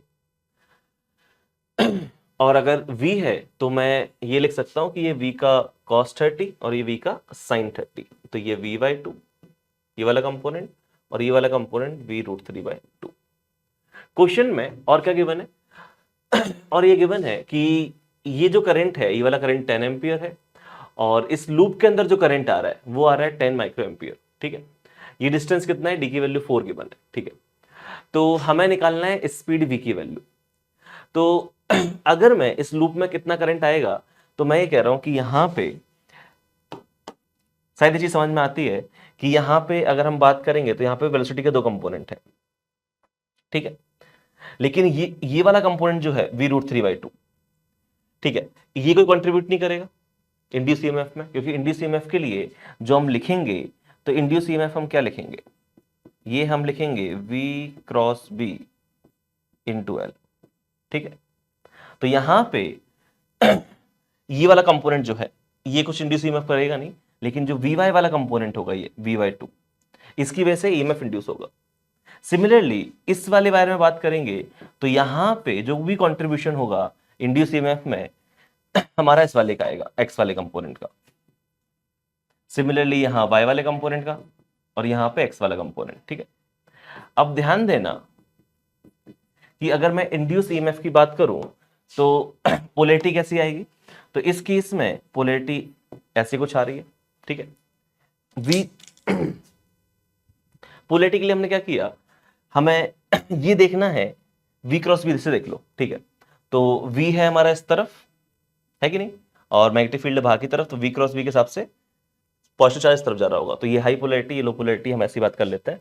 तो यहाँ पे ये पोलैरिटी ऐसी बनेगी। इस पर्टिकुलर केस में V क्रॉस V के हिसाब से पोलैरिटी ऐसी कुछ बन जाएगी। इसकी पोलैरिटी अगेन फिर ये बनेगी, और इस केस में इसकी पोलैरिटी ऐसी बनेगी। अगर मैं इसको इंड्यूस ईएमएफ E1 बोलूं, इसको इंड्यूस ईएमएफ E2, इसको E3 और इसको E4 बोल दूं, तो ध्यान देना ये E2 और E4 तो सेम होंगे। और जब मैं नेट करंट की बात करूं जो इस लूप में फ्लो हो रहा होगा, तो नेट करंट आ जाएगा, टोटल ईएमएफ कितना है, तो इन दोनों का तो कंट्रीब्यूशन आपस में कैंसिल आउट हो जाएगा, क्योंकि equal in magnitude, opposite in polarity है। तो जो नेट इंड्यूस ईएमएफ आएगा वो आएगा E1 minus E2 divided by जो भी रेसिस्टेंस है। तो बस क्वेश्चन में देखा जाए तो क्वेश्चन में हमें आई की वैल्यू ऑलरेडी दे रखी है। ठीक है, 10 माइक्रो एम्पियर, हमें रेसिस्टेंस दे रखा है, हमें E1 और E2 निकालना है। और इंड्यूस ईएमएफ जो है, अगर मैं यहाँ पे बात करूं तो E1 और E2 की बात कर लेते हैं। तो इंड्यूस ईएमएफ E1 अगर मैं निकालूं तो ये क्या आ जाएगा क्या, इसको मैं लिख लूं यहां से। ठीक है, तो इस पर्टिकुलर E1 के लिए जो हम वेलोसिटी यूज करेंगे, तो वेलोसिटी का कौन सा कंपोनेंट काम का आएगा, वर्टिकल कंपोनेंट। इसकी वजह से ईएमएफ इंड्यूस हो रहा होगा, और इसकी वजह से ईएमएफ इंड्यूस हो रहा है, तो ये लिखा हुआ है VLV। तो मैग्नेटिक फील्ड इस पॉइंट पे है कुछ V1। ठीक है, लेंथ कितनी है, लेंथ क्वेश्चन में दे रखी है कितना, 2, 10 की पावर -2। और वेलोसिटी का ये वाला कंपोनेंट कितना है, V/2, कोई दिक्कत नहीं है।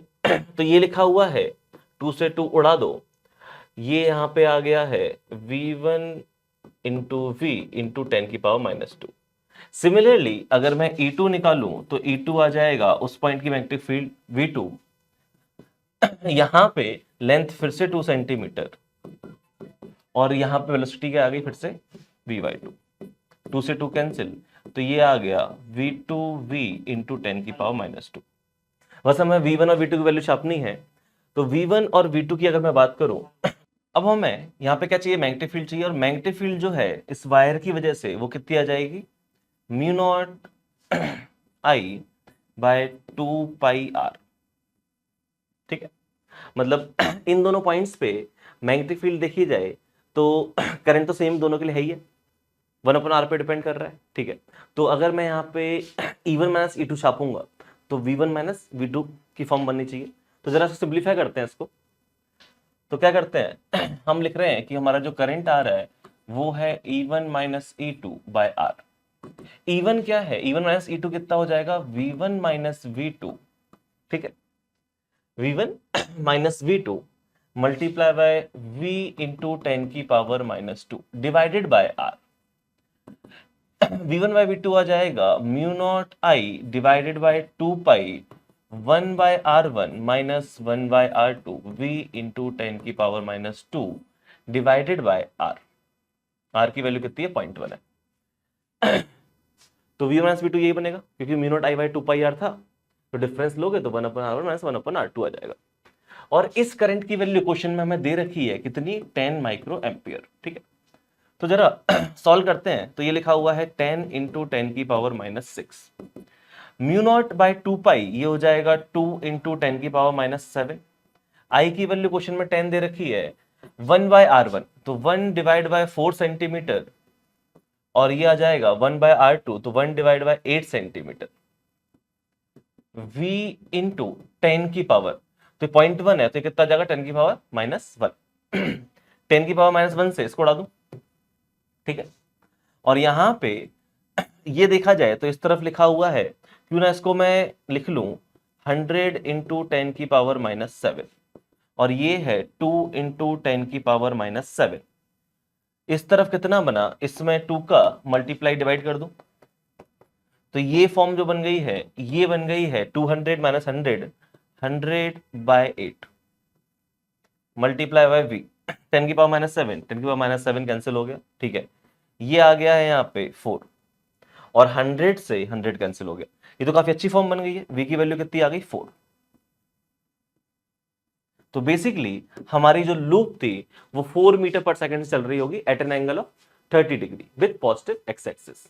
तो फाइनली जो हमारा आंसर आ गया वो ये आ गया है कि ये जो लूप है इसकी वेलोसिटी कुछ ऐसी है 4 metre per second at an angle of 30 degree. ठीक है, कोई दिक्कत नहीं है। तो ये इंड्यूस ईएमएफ का क्वेश्चन था। नेक्स्ट क्वेश्चन देखते हैं। तो जो नेक्स्ट क्वेश्चन है यहां पे एक string of length 1 metre and mass 2 × 10 की power 5 is under tension T when the string vibrates. 2 successive harmonics आपको गिवन है कि 2 सक्सेसिव हार्मोन्स 750 हर्ट्ज और 100 हर्ट्ज पे हो रहे हैं। तो आपको टेंशन बतानी है, थ्रेड में टेंशन कितनी होगी। तो अगर 2 सक्सेसिव हार्मोन्स का मैं डिफरेंस देखूं तो वो कितना आता है, वो आता है v/2l। v की वैल्यू क्या है √T/μ। इसकी वैल्यू इनका डिफरेंस देख लेते हैं तो कितनी है 250। तो जरा v की वैल्यू अगर मैं छाप दूं यहां पे तो v है √T/μ। म्यू है हमारा मास पर यूनिट लेंथ। 1/2l इसकी वैल्यू आ गई 250। तो √T/μ, म्यू मास पर यूनिट लेंथ, तो यही आ जाएगा 2 × 10 की पावर -5। 1/2l, l की वैल्यू 1 है, इज इक्वल टू 250। ये हो जाएगा 500। तो t डिवाइडेड बाय 2 × 10 की पावर -5, 500 का स्क्वायर तो 25 10 की पावर 4, यही बनेगा। तो यहां से जो टेंशन आ गई है वो आ गई है 25 × 10 की पावर 4 मल्टीप्लाई बाय 2 × 10 की पावर -5। कोई दिक्कत नहीं है। तो बेसिकली यहां से टेंशन कितनी आ गई 5 आ गई। काफी सिंपल क्वेश्चन था, ठीक है। तो नेक्स्ट क्वेश्चन देखते हैं। नेक्स्ट क्वेश्चन जो है यहां पे क्वेश्चन में क्या गिवन है कि an incompressible liquid is kept in a container having a weightless piston with a hole. ये पिस्टन है, ठीक है, इसमें एक होल कर रखा है और इनर रेडियस कितनी है इसकी 0.1 मिलीमीटर है। उसको तुमने वर्टिकली डिप किया है और air in the container is isothermally compressed. Isothermally compress किया है, ठीक है। ओरिजिनल वॉल्यूम V0 था, final volume 100 divide by 1/1 V0, ठीक है। कंप्रेस किया तो वॉल्यूम कम हो गया। और एयर जो है वो आइडियल गैस की तरह ट्रीट करना है, हमको हाइट एच बतानी है, हाइट एच क्या है। तो अगर मैं यहां पे बात करूं तो कंप्रेस किया है आइसोथर्मली, तो क्या मैं ये बोल सकता हूं कि P1V1 इक्वल टू P2V2। तो इनिशियली प्रेशर मान लेते हैं P0 है, वॉल्यूम है V0, finally pressure P dash, volume है 100/101 V0। वॉल्यूम कम हो गया तो पक्का प्रेशर बढ़ गया होगा। और यहां से P डैश जो आ गया V0 से V0 उड़ा दो तो ये है 101 डिवाइड बाय 100 V0। ये तो हमारा फाइनल प्रेशर आ गया। कोई दिक्कत नहीं है। अब अगर मैं बात करूं यहां पे तो ये जो प्रेशर है, ठीक है, हमें इस प्रेशर के बारे में बात करनी है। तो ये प्रेशर हमने कितना निकाल लिया, ये प्रेशर हमने निकाल लिया 101 डिवाइड बाय 100 P0। अब अगर इस प्रेशर को मैं यहां से निकालना चाहूं तो ये कैपिलरी ट्यूब है, ठीक है।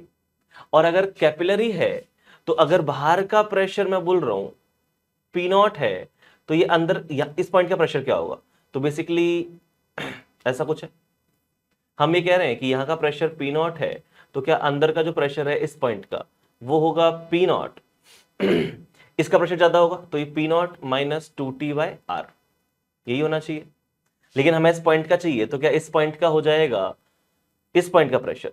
तो इस पॉइंट पे अगर मैं लिखना चाहूं तो इस पॉइंट का प्रेशर क्या हो जाएगा, ये हो जाएगा P0 - 2T/R, ये तो यहाँ का है, प्लस ρgh, है कि नहीं। और यही हमारा क्या है P डैश है। तो फाइनली हम ये कह देंगे कि इस पॉइंट का प्रेशर है P0 - 2T/R प्लस ρgh, इसकी वैल्यू P डैश। समझ गए। यहां P डैश की वैल्यू छाप देंगे बाकी सारी वैल्यूज गिवन है, छाप देंगे, आंसर मिल जाएगा। नेक्स्ट क्वेश्चन देखते हैं। नेक्स्ट क्वेश्चन में ये काफी सिंपल क्वेश्चन है, रेडिएटिव डिके का, ठीक है। तो क्वेश्चन में इनिशियली गिवन है कि दोनों की जो एक्टिविटी है वो सेम है, तो इनिशियली दोनों की एक्टिविटी सेम है। तो बेसिकली यहां पे अगर मैं बात करूं तो किसी भी टाइम टी पे N naught E to the power minus lambda T की फॉर्म बनती है, ठीक है। बट उससे भी सिंपल क्वेश्चन दिया हुआ है, हमें बोला गया है कि S1 जो है उसने 3 लाइफ टाइम कंप्लीट कर लिए। तो अगर S1 के बारे में बात की जाए, ठीक है, इस पर्टिकुलर टाइम टी पे, तो A1 एंड A2 की बात कर रहे हैं, तो हम पहले A1 निकाल लेते हैं, ठीक है। तो यहां पे A1 जो है वो क्या हो जाएगा, अगर इनिशियली वो A0 था तो 3 लाइफ टाइम के बाद कितना हो जाएगा, 2 की पावर 3, तो ये आ जाएगा A0 बाय 8। और अगर A2 की बात करूं तो क्वेश्चन में इनिशियली दोनों की एक्टिविटी सेम दे रखी है, तो ये भी इनिशियली A0 था और 7 लाइफ टाइम के बाद ये हो जाएगा डिवाइड बाय 2 की पावर 7, ठीक है। क्वेश्चन में क्या पूछा गया है, क्वेश्चन में पूछा गया है A1 बाय A2, तो बेसिकली ये आ गया A0 डिवाइड बाय 2 की पावर 3 डिवाइडेड बाय A0 2 की पावर 7, ये आ गया 2 की पावर 4। बोले तो A1 बाय A2 इसकी वैल्यू आ जाएगी 60। काफी सिंपल क्वेश्चन था, फॉर्मूला बेस्ड, ज्यादा कोई दिक्कत है नहीं इसमें, है ना।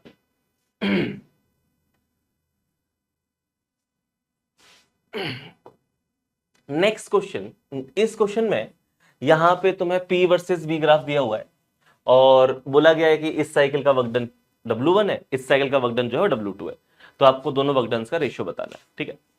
और क्वेश्चन में प्रोसेस भी गिवन है कि ये जो प्रोसेस है, सिंस प्रेशर कांस्टेंट तो आइसोबारिक होगी, ये क्वेश्चन में आइसोथर्मल गिवन है, और ये प्रेशर कांस्टेंट है फिर से आइसोबारिक, और यहाँ वॉल्यूम कांस्टेंट है तो आइसोकोरिक। सिमिलरली यहाँ पे हो रहा है, ये बस ये जो प्रोसेस है इसको उन्होंने आइसोथर्मल बोला है। तो ध्यान देना, अगर आइसोथर्मल मुझे सबका वर्क डन निकालना आता है, ठीक है, आइसोकोरिक का वर्क डन 0 हो जाएगा क्योंकि वॉल्यूम में कोई चेंज ही नहीं हुआ। आइसोबारिक की बात करूं तो P इंटू डेल्टा V होता है, और रहा आइसोथर्मल तो उसका होता है nRT ln V2/V1। तो मुझे अगर इसके वर्क डन की बात करूं, मैं सबका वर्क डन निकालना आता है, तो यहां पे इसका वर्क डन W1 लिखा जाए, तो W1 क्या है, पहले A से B का देखते हैं, तो P डेल्टा V, तो 4P0 तो इनिशियल प्रेशर है, डेल्टा V कितना है, तो पार्टिकल V0 से 2V0 गया है तो V0 आ गया, प्लस इसका वर्क डन कितना आएगा, तो वो आ जाएगा nRT NR, ठीक है, T जो भी टेम्परेचर है यहां पे, ln V2/V1। तो मैं ये कह रहा हूं कि हमें क्यों ना मैं हर एक चीज को इसी की फॉर्म में लिख लूं, किसकी, P0 V0 की फॉर्म में। तो nRT को मैं क्या लिख सकता हूं, nRT को मैं इस इंस्टेंट का P इंटू V लिख सकता हूं इस प्रोसेस के लिए, ठीक है। तो यहां पे जो P1 V1 यहां पे है वही P1 V1 यहां पे है, इसकी वैल्यू छाप देंगे। और उसके बाद और कौन से टर्म लिखने हैं, तो इसके लिए वर्क डन लिखना है, ये फिर से आइसो बारिक आ गया, लेकिन सर वर्क डन कैसा होगा, नेगेटिव, क्योंकि वॉल्यूम कम हो रहा है। और कितना होगा, तो 2P0 तो प्रेशर है, multiply by change in volume, change in volume कितना है, 4V0 से V0, 3V0 का चेंज आया है, ठीक है। और इस प्रोसेस में तो कोई वर्क डन होगा ही नहीं क्योंकि प्रोसेस कैसी हो गई है, आइसोकोरिक। तो ये फाइनली आ गया है 4P0 V0 P into V, P into V इस इंस्टेंट पे कितना है, तो P इंटू वी इस इंस्टेंट पे है 4P0, V0 कितना है 2V0, nRT तो हमने लिख लिया, ये आ जाएगा ln V2/V1, तो V2/4V0, V1 है 2V0, ये आ गया ln2 माइनस 6P0 V0। तो फाइनली जो फॉर्म बन गई है, ये फॉर्म बन गई है 8P0 V0 ln2 minus 2P0 V0, ये आ गया है W1। सिमिलरली हम कैलकुलेट करेंगे W2, तो इस साइकिल के लिए जो वर्क डन आएगा W2 वो क्या है, तो कैलकुलेट करते हैं यहां से। सबसे पहले इस पाथ के लिए तो ये आ जाएगा फिर से P वही nRT ln V2/V1 आएगा, और nRT को हम P इंटू V लिख सकते हैं। तो इस इंस्टेंट पे P है 4P0, वॉल्यूम है V0, तो ये आ जाएगा 4P0 V0 ln V2/V1, तो final volume 2V0, initially V0, तो ये आ गया ln2। इसमें वॉल्यूम कांस्टेंट है, कोई वर्क डन नहीं हुआ। ये यहाँ पे आइसोबारिक है, यहाँ वर्क डन हुआ होगा, नेगेटिव हुआ होगा, कितना हुआ होगा, तो पी डेल्टा वी, पी कितना है पी नॉट, डेल्टा वी कितना है वी नॉट, और इसमें कोई वर्क डन नहीं हुआ होगा, तो ये नेट वर्क डन है।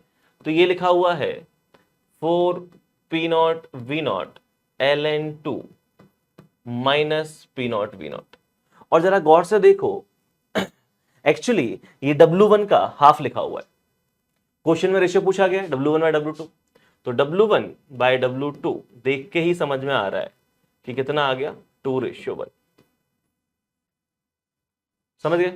तो सिंपल क्वेश्चन था, ठीक है। बस आपको कैलकुलेशन करना नहीं चाहिए कि यहाँ पे किस प्रोसेस में क्या वर्क डन आता है। तो काफी सिंपल क्वेश्चन है। हाँ, कुछ क्वेश्चन इसके अच्छे हैं, जैसे कैपिलरी वाला अच्छा था, उससे पहले जो क्वेश्चंस थे वो भी अच्छे थे, बट काफी हद तक कैलकुलेशन बेस्ड पेपर है, ठीक है। तो पेपर 1 काफी आसान था, पेपर 2 थोड़ा सा लेंथी पड़ा होगा क्योंकि हमने कैलकुलेशन काफी करनी पड़ी। इस पर्टिकुलर क्वेश्चन में S1 और S2 are two identical sound sources given है, जिनकी फ्रीक्वेंसी कितनी है 656, और सोर्स S1 जो है वो तुमने लोकेट किया है ओरिजिन पे, S2 जो है वो मोशन कर रहा है एंटी क्लॉकवाइज, ठीक है, और यूनिफॉर्म वेलोसिटी कितनी है 4√2 on a circular path, there are 3 points P Q R। ठीक है, अच्छी बात है। तो यहां पे ये है हमारा ऑब्जर्वर, ठीक है, जो सुन रहा होगा। ये हमने साउंड डिटेक्टर रखा हुआ है, ठीक है, इस प्लेस एट P। तो यहां हमारा ऑब्जर्वर है, और S1 can move along direction OP। तो S1 इस डायरेक्शन के अलोंग मूव कर रहा है और ये सर्कुलर पाथ में मूव कर रहा है। और क्वेश्चन में फर्स्ट बोला गया है कि when only S2 is emitting sound, तो सिर्फ S2 साउंड इमिट कर रहा है, S1 से कोई साउंड अभी नहीं आ रहा है, ठीक है। डॉपलर इफेक्ट का क्वेश्चन है, तो हमें फ्रीक्वेंसी बतानी है ऑब्जर्वर ने कितनी डिटेक्ट की होगी। तो इसकी फ्रीक्वेंसी क्या आ जाएगी, तो क्या इसकी फ्रीक्वेंसी अगर मैं लिखना चाहूं f डैश, तो यहां पे इनिशियल फ्रीक्वेंसी कितनी है 656, ठीक है। स्पीड ऑफ साउंड कितना है 324। यहां एक टर्म आएगा और यहां एक टर्म आएगा, सॉरी। अब ये जो है, सिंस ऑब्जर्वर रेस्ट पे है तो यहां तो 0 आ जाएगा। सोर्स मोशन कर रहा है, और सोर्स मोशन कैसे कर रहा है, तो इस केस में जो बोला गया है,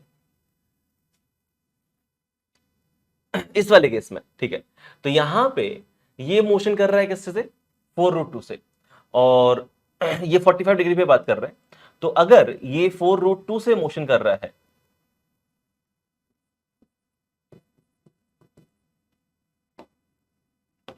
तो ध्यान देना, हमें तो इस डायरेक्शन से मतलब है, और इस डायरेक्शन में जो दो कंपोनेंट होंगे वो ये होंगे इसकी वेलोसिटी के, ये वाला कंपोनेंट 4, ये वाला कंपोनेंट 4, क्योंकि ये एंगल क्या है 45 डिग्री, तो ये एंगल भी कितना है 45 डिग्री। तो मैं ही कह रहा हूं कि यहां पे अगर देखा जाए, ऑब्जर्वर जो है वो तो मोशन नहीं कर रहा, तो उसकी वेलोसिटी 0 लिख ली।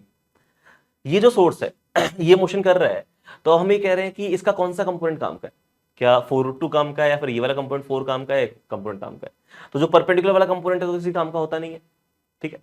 जो अलोंग द लाइन ज्वाइनिंग होता है वो काम का होता है, और सिंस ये अभय भाग रहा है, इसीलिए मैं क्या लिख दूं, उसको माइनस लिख दूं, ठीक है, कोई दिक्कत नहीं है। तो यहां पे इस पर्टिकुलर केस में जो ये फॉर्म बन गई है, ये बन गई है 656 इंटू 324 डिवाइडेड बाय 328। कोई दिक्कत नहीं, ये जस्ट इसका डबल लिखा हुआ है, तो आंसर आ गया 628, ठीक है। माइनस साइन लिया क्योंकि दूर भाग रहा है, अगर पास आ रहा होता तो प्लस साइन ले लेते। सिमिलरली अगला क्वेश्चन, ठीक है, इसी कॉम्प्रिहेंशन का। तो जो अगला क्वेश्चन है, इसमें हमसे पूछा गया बीट फ्रीक्वेंसी। तो बेसिकली इस बार क्या है, S1 और S2 दोनों ही साउंड इमिट कर रहे हैं, और इससे फ्रीक्वेंसी F1 आई होगी, इससे फ्रीक्वेंसी F2 आई होगी, तो जो उन दोनों फ्रीक्वेंसी का जो डिफरेंस है वही हमारी बीट फ्रीक्वेंसी होती है। तो डिफरेंस कैसे निकालना है, तो डिफरेंस निकालने के लिए हमें पहले F1 और F2 निकालने पड़ेंगे। तो F1 हम बात कर लेते हैं ड्यू टू सोर्स S1, तो F1 क्या होगा? F1 है 656, ये हो जाएगा 324 माइनस ऑब्जर्वर फिर से रेस्ट पे है, तो ये 0 आ गया, डिवाइडेड बाय 324 माइनस, ठीक है। अब ये वाला टर्म लिखना है, तो ये वाला टर्म प्लस लिखूं माइनस लिखूं क्या है? तो पहले S1 पढ़ लेते हैं, S1 क्या कर रहा है।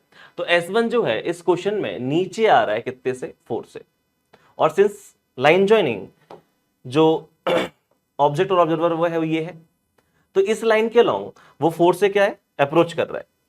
तो अप्रोच कर रहा है तो पॉजिटिव लिखना पड़ेगा।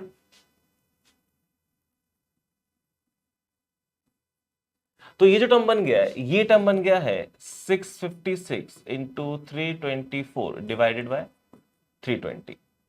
सिमिलरली हम F2 और लिखेंगे। F2 किसकी वजह से है? S2 की वजह से। और इस इंस्टेंट पे ये जो है वो यहां पे मोशन कर रहा है कितने से? जो भी वेलोसिटी गिवन है 4√2। बट ध्यान देना, हमें तो इस लाइन के अलोंग कंपोनेंट से मतलब होता है, और इस लाइन के अलोंग कोई कंपोनेंट नहीं है, तो सेम ही फ्रीक्वेंसी सुनाई देगी, क्योंकि ये हम लिखेंगे 656, ये आ जाएगा 324, ऑब्जर्वर तो रेस्ट पे है। सोर्स का लिख लेते हैं, सोर्स का इसके अलोंग कंपोनेंट क्या है? कोई नहीं है, तो ये 0 ही आ जाएगा, ये 1 बन गया, तो कितना आ गया? 656। क्वेश्चन में हमसे बीट फ्रीक्वेंसी पूछी गई है, और बीट फ्रीक्वेंसी क्या लिखेंगे हम? तो जो बीट फ्रीक्वेंसी होगी वो है इन दोनों का डिफरेंस। तो इन दोनों का डिफरेंस बोले तो F1 माइनस F2, जो कि सॉल्व करने पे कुछ अप्रोक्सीमेट 8.2 समथिंग आती है ना? तो इस तरीके से करना है, कोई दिक्कत नहीं है। चलो,